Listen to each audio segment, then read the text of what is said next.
این مرتبط با رژیمه. تو تمام کانال‌های اسرائیل عضویت داره، به خود نتانیاهو پیام داده. این نفر از طریق فضای سلطنت طلبی آشنا میشه با رژیم، به رژیم وصل میشه. همه اینا رو میگه همه اینا رو میگه، یعنی میگه من پیام دادم، فلان کردم، فساد کردم.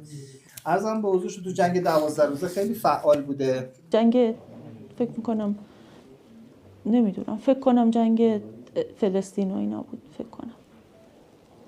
یعنی از زمانی که رژیم صهیونیستی علیه غزه شروع کرد شما از اون موقع شروع کردید؟ ایشون به 7 زبان زنده دنیا مسلطه. بگو نه مسلط نیستم. بالاخره بلدی، آشنا ایتالیایی بلده، هلندی بلده، آلمانی بلده، فرانسوی بلده. هر کدوم بعضیش یک کمی کمتر. توی کانال‌های اسرائیل همشون عضو شدم.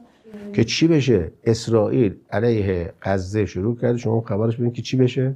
چرت و پرت نوشتم. من کاری کردم که خودمو نمیتونم ببخشم. یه پیامم فرستادم. برای کی؟ برای کی؟ نمیشه اسمشو نگیرم. نه چرا؟ چه؟ بدترین آدم اسرائیل. برای نتانیاهو پیام مستقیم فرستادم.